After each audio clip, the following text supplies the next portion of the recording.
times create weak people. Weak people create bad times. Bad times create strong people. Strong people create good times. My whole thing is leaders anticipate, losers react. If you can anticipate what's coming, you can really take advantage. If you wait till it hits you, you're in trouble. The biggest problem people have is they think they're not supposed to have it. Problems are the fuel for growth. It's like if you don't have any problems, you're either a liar or you might call them challenges. It feels better. I understand that. Anybody who doesn't have problems is either totally asleep at the wheel or they don't have much of any kind of a life. But then there's fulfillment. And fulfillment is living what you're made for. Is it a lack of confidence?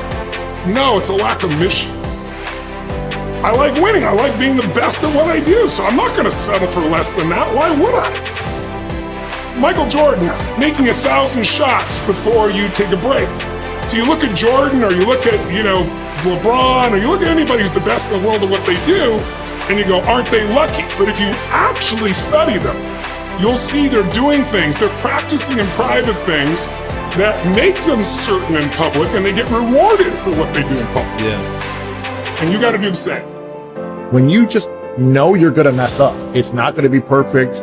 You're going to forget that line that you really wanted to say, but just put all the energy on the audience. Everything starts to change. If you stay ready, you don't have to get ready. It's a shift in your identity. Every single day, 6 days a week. What matters? A few subjects, your body, because your energy matters. That energy is low. Everything I just said is worthless to you. Because when you're low energy, you don't use your full intelligence or ability. You need emotion. If you don't know how to master your emotions start wars. Emotion creates peace. Emotion gets you children. Emotion is what can make that business work or fail. And most people don't know how to direct their own emotions. Let me be conscious about feeding my brain things that are going to give me not only inspiration, but insight and skill and tools. 68% of the Fortune 1000 were started in either a recession or a depression. Well, the first skill you got to master to be great is the ability to recognize patterns. When humanity recognized the pattern of the seasons, the whole world changed.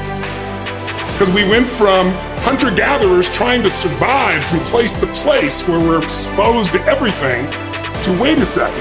If we plant in the springtime, we protect in the summer, we reap in the fall, and then we hang on to some of that so we can live through the winter.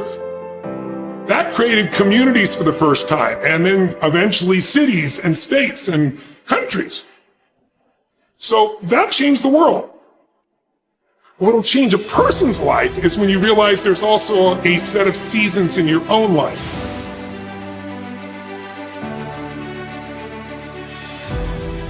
And so think of it this way, 0 to 21 is springtime. Things are easy to grow in springtime. You don't have to do that much. Growing as a kid happens naturally.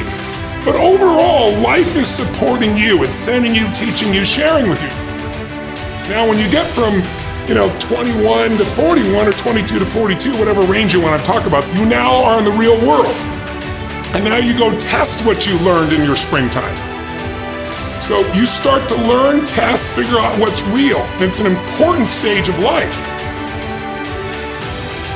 42, 43 to 62, 63 is the power of your life. If you worked hard in the spring and the summer, and you put yourself out there and you planted, it's a reaping time. It's a time when you really become a leader. And then if you're lucky, you go from 63 to 83 and maybe 83 to 103, and you have an extended final season of your life where you get to be the mentor, you get to share. You get to make a difference. And maybe towards the end of your life, people look out for you again after you looked out for everybody else. That's kind of the cycle of life. What if you're born in 1910? World War I ends, the world looks like it's a great place, new technology, cars, radio, and then what happens? An explosion of abundance, the roaring 20s, and so you're a kid, you're 14, 15 years old, and you're like, I can't wait to get a car and to go.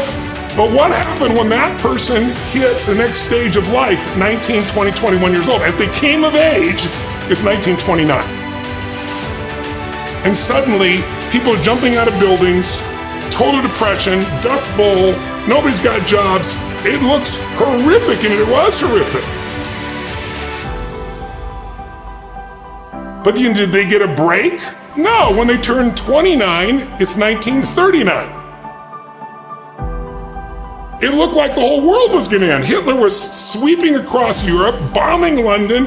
It literally looked like the world as we know it was over. This is what gives me great optimism for everyone watching here. Winter's not forever. No pandemic lives forever. Everything changes and everything ends. And the good news about winter is it's always followed by springtime. What follows the night? The daytime. What a cool way to set it up if you were God or the universe. The first thing I do every single morning is I go in freezing cold water. And when you jump in, it never feels good to go in, but getting out, you feel incredible. But I do it for a different reason. I do it to train my brain to say, when I say now, it means now. When I say go, we go. I don't stand there because it's cold and go maybe in a minute when I'm ready. But I always do it because I've trained my brain, this is how we work. And if you train your brain to do that every single day, then it'll do it on the more difficult and important things in life. But the essence of it is, I change my body radically, and I do 3 things to make sure that my brain is primed. And what I mean by primed is, most people think their thoughts are their thoughts, Lewis, and you and I know better.